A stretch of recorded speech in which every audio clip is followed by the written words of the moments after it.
ദൈവ തിരുനാമത്തിന് മഹത്വമുണ്ടാവട്ടെ. Bible reading പ്രോഗ്രാമിൽ സംബന്ധിക്കുന്ന ഏവർക്കും കർത്തൃനാമത്തിൽ സ്നേഹവന്ദനം. ഇന്ന് ഉൽപ്പത്തി പുസ്തകം 10-ാം അധ്യായം നമ്മൾ വായിച്ച് ധ്യാനിക്കുകയാണ്. പെട്ടകത്തിൽ നിന്ന് പുറത്തിറങ്ങിയ നോഹയുടെ 3 മക്കൾ ശേം, ഹാം, യാഫേത്ത്. ഇവരിൽ നിന്നാണ് ജലപ്രളയത്തിന് ശേഷം ജനതകൾ ഭൂമിയിലേക്ക് വ്യാപിച്ചത്. നിങ്ങൾ വർദ്ധിച്ചു പെരുകുവീനെന്നുള്ള ദൈവത്തിൻ്റെ ആ അനുഗ്രഹം അവർക്ക് ലഭിക്കുകയും അവർ മുഖാന്തരം പുതിയ ഭൂമിയിൽ ഈ ജനതകൾ മുഴുവൻ വർദ്ധിക്കുവാൻ കാരണമായിട്ട് തീരുകയും ചെയ്യുന്നു. ഇസ്രായേലിനെ സംബന്ധിച്ചിടത്തോളം ഞാൻ നേരത്തെ ഓർമ്മപ്പെടുത്തിയിരുന്നു, വംശാവലി അവർക്ക് വളരെ പ്രാധാന്യമുള്ളതാണ്.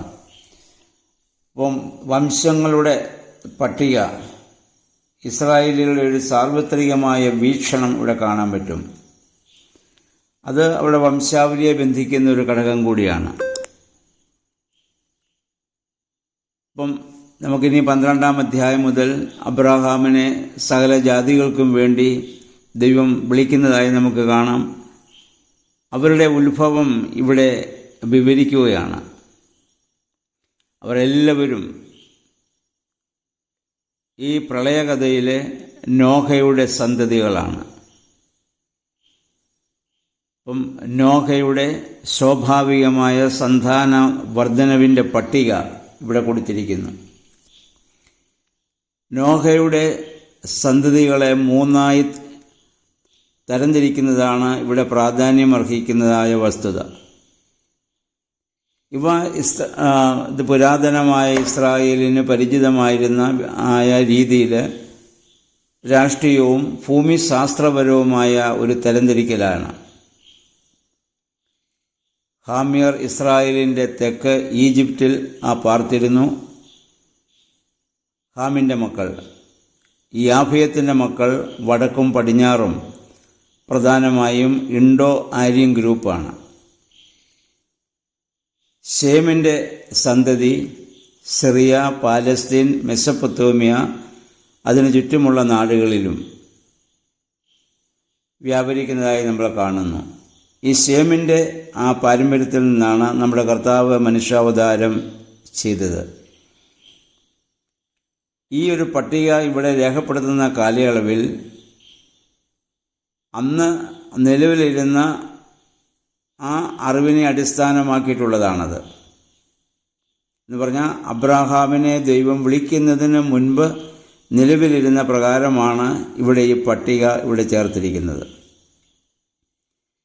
അതുകൊണ്ട് ഇസ്രായേൽ ജനത്തെക്കുറിച്ചോ അവരുടെ രക്തബന്ധമുള്ള അയൽക്കാരായ ഏതോം അഥവാ ഏശാവിൻ്റെ സന്തതികളെക്കുറിച്ചോ അമ്മോന്യരെക്കുറിച്ചോ മോവാബിയരെക്കുറിച്ചോ മറ്റ് വംശങ്ങളെക്കുറിച്ചോ ഈ പട്ടികയിലൊന്നും നമ്മൾ കാണുന്നില്ല.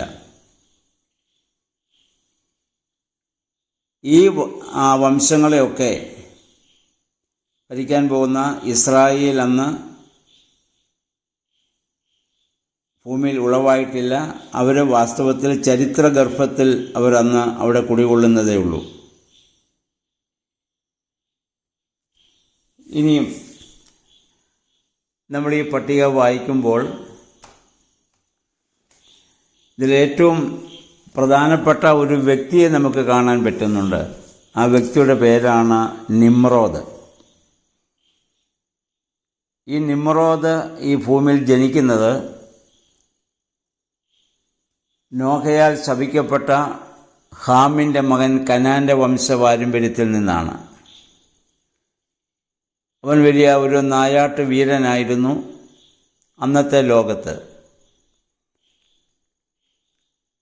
അവൻ്റെ രാജ്യം അല്ലെങ്കിൽ അവൻ പണിത പട്ടണമായി ബാബേൽ, അതുപോലെ തന്നെ നിനുവ, അങ്ങനെ കുറേ പട്ടണങ്ങൾ അവൻ പണിയുകയും അങ്ങനെ ആ സമൂഹത്തിൽ അന്നത്തെ ആ ജനതയിൽ ഏറ്റവും വലിയ നേതൃത്വം കൊടുത്ത ഒരു വ്യക്തിയാണ്. ഈ നിമ്രോദാണ് വാസ്തവത്തിൽ പിന്നീട്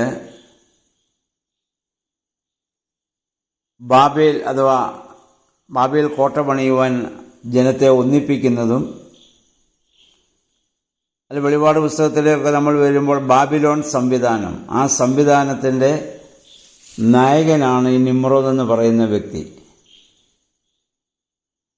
അവൻ ആൻറ്റി ക്രൈസ്റ്റിൻ്റെ ഒരു നിഴലാണ്. അവൻ്റെ 10-ാം വാക്യം നമ്മൾ വായിക്കുന്നു, ബാബേലാണ് അവൻ്റെ പ്രദേശം. നമ്മളിനി മുന്നോട്ട് ചെല്ലുമ്പോൾ ബാബിലോൺ സംവിധാനങ്ങളെ നമ്മൾ കാണും. നിമ്രോദ് ഒരിക്കലും ഒരു നിരീശ്വരവാദി ആയിരുന്നില്ല. അവനൊരു നായാട്ട് വീരനായിരുന്നു നമ്മൾ കാണുന്നു. അന്നത്തെ കാലത്ത് നമ്മൾ കണ്ടല്ലോ, മനുഷ്യൻ പെട്ടെന്ന് ഇറങ്ങിയതിന് ശേഷം മൃഗങ്ങളെ ഭക്ഷിക്കുവാനുള്ള അവകാശം അവന് കൊടുത്തപ്പോൾ മൃഗങ്ങളും മനുഷ്യനും തമ്മിൽ ശത്രുതയിലായി. പല മൃഗങ്ങളും മനുഷ്യനെ കൊല്ലുന്ന സാഹചര്യത്തിൽ ആ മൃഗങ്ങളെയൊക്കെ കൊന്ന് മനുഷ്യൻ്റെ ജീവൻ അവൻ സംരക്ഷിച്ച്, അങ്ങനെയായിരിക്കണം ആ സമൂഹത്തിൽ അവൻ വലിയ അംഗീകാരം ലഭിക്കാൻ കാരണമായിട്ട് തീർന്നത്.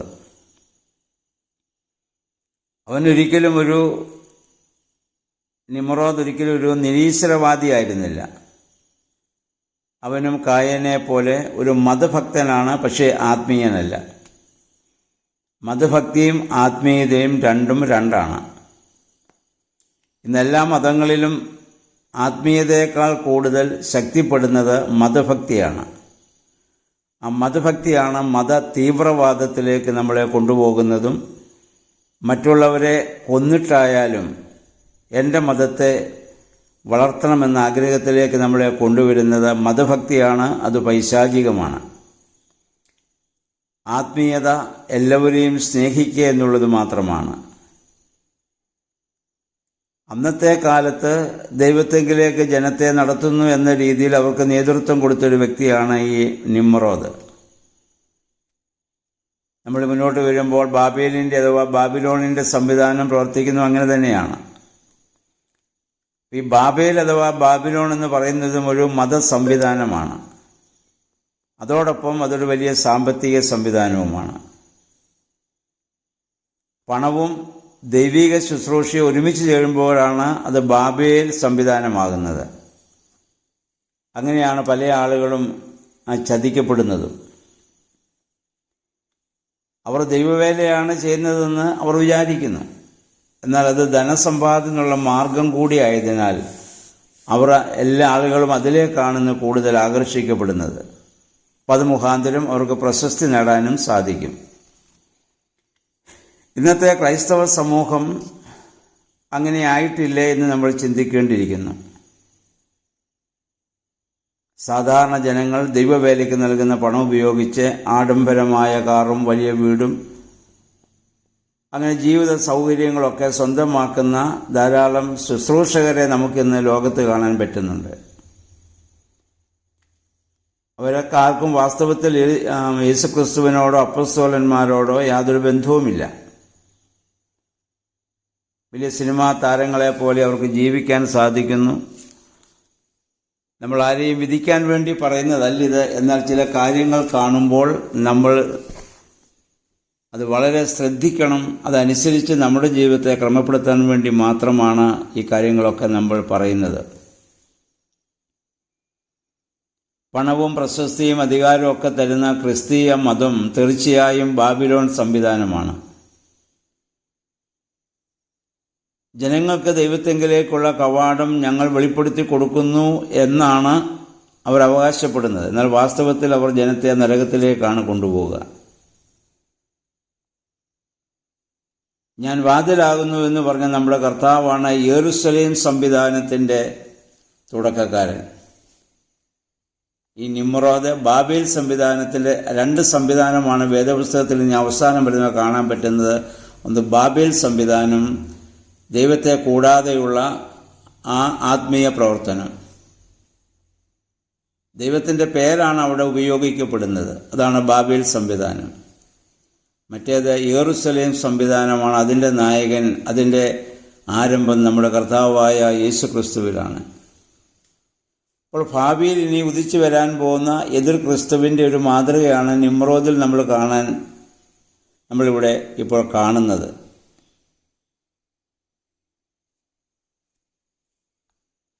അപ്പോൾ ആ കാര്യത്തിൽ നമ്മൾ എല്ലാവരും വളരെയേറെ ശ്രദ്ധിക്കേണ്ടതാണ്. ഈ ഭൂമിയിൽ എല്ലാവരും ആകർഷിക്കപ്പെടുന്നത് ബാബേൽ സംവിധാനത്തിലാണ്. നിമ്രോദിനെ പോലെ ഭൗതികമായ എല്ലാ സംരക്ഷണവും നമുക്ക് നൽകുന്ന, ഭൗതികമായ സുഖസൗകര്യങ്ങൾ അനുഭവിക്കുവാൻ നമ്മളെ പ്രേരിപ്പിക്കുന്ന ഒരു വലിയ സംവിധാനമാണത്. അതിന് നമ്മൾ വിധേയപ്പെട്ട് കഴിഞ്ഞാൽ ആത്മീയതയെ പോലെ നമുക്ക് ജീവിക്കാൻ പറ്റും. പക്ഷേ നമ്മൾ യഥാർത്ഥ ആത്മീയരാവുകയില്ല. കാരണം ഈ ലോകത്തിൻ്റെ മോഹങ്ങളും ദൈവ രാജ്യത്തിൻ്റെ ആഗ്രഹങ്ങളും ഒന്നിച്ചു ചേർന്ന് പോവുക അസാധ്യമാണ്. നമ്മുടെ അപ്പോസ്തലന്മാരുടെയൊക്കെ ജീവിതം നമ്മൾ പഠിക്കുമ്പോൾ ഒരുപാട് ത്യാഗങ്ങളും കഷ്ടതകളും മരണം വരെയും ഈ ലോകം മുഖാന്തരം അവർക്കുണ്ടാവേണ്ട സാഹചര്യം വന്നു എന്ന് നമുക്കറിയാം. ലോകമാണ് അവരെ ക്രൂശിക്കുകയും അവരെ കൊല്ലുകയും ചെയ്തത്. ഈ 10-ാം അധ്യായത്തിൽ ഏകദേശം 70 രാഷ്ട്രങ്ങളെ നമ്മൾ വിശദമായി പഠിക്കുമ്പോൾ ഏകദേശം 70 രാഷ്ട്രങ്ങളെ നമുക്കിവിടെ കാണാൻ പറ്റും. യാഫേത്തിൻ്റെ വംശം, ഹാമിൻ്റെ വംശം, ശേമിൻ്റെ വംശം. ശേമിൻ്റെ ആ വംശത്തിൽ നിന്നാണ് നമ്മുടെ കർത്താവിൻ്റെ ആഗമനവും നിത്യജീവൻ്റെ ആ ഒരു തലമുറ ഇനി ഉണ്ടാകാൻ പോകുന്നത് അവിടെ നിന്നാണ്. ആ ഹാമിൻ്റെ വംശാവലിയിൽപ്പെട്ടവരൊക്കെ ഇനി ഇസ്രായേൽ ജനത്തിൻ്റെ മരുഭൂമി യാത്രയിൽ അവർക്ക് വലിയ ഒരു തലവേദനയാകും നമുക്ക് കാണാൻ പറ്റും. അതുകൊണ്ട് നമ്മൾ ഈ ഭൂമിയിൽ ജീവിക്കുമ്പോൾ ഹാമിൻ്റെ വംശപാരമ്പര്യത്തിൽ വരുന്ന അബ്രാഹാമിൻ്റെ വിശ്വാസവും അതിലൂടെ കാലത്തേക്ക് വരും മനുഷ്യരക്ഷയ്ക്ക് വേണ്ടി നമ്മുടെ കർത്താവിൻ്റെ ആ മനുഷ്യാവതാരവും കർത്താവിൻ്റെ പഠിപ്പിക്കലും ഒക്കെ സ്വീകരിച്ച് ജീവിക്കുമ്പോൾ മാത്രമേ നമ്മൾ യഥാർത്ഥ ആധ്യാത്മികതയിൽ ജീവിക്കുന്നു എന്ന് നമുക്ക് പറയാൻ സാധിക്കുകയുള്ളൂ. നിമ്രോദിനെ പോലെ ഉള്ള ആ സംവിധാനത്തെ, ബാബേലിൻ്റെ സംവിധാനത്തെ നമുക്ക് തിരിച്ചറിയാനുള്ള വിവേകമുണ്ടാകണം. അപ്പം അതിനെ അവഗണിച്ചുകൊണ്ട് ദൈവികമായ ആ പാതയിലൂടെ സഞ്ചരിക്കുവാൻ നമ്മെ തന്നെ നമുക്ക് സമർപ്പിക്കാം. ദൈവത്തിൻ്റെ പരിശുദ്ധാത്മാവ് അതിന് നമ്മെ സഹായിക്കട്ടെ. എല്ലാവർക്കും നല്ലൊരു ശുഭദിനം ആശംസിക്കുന്നു.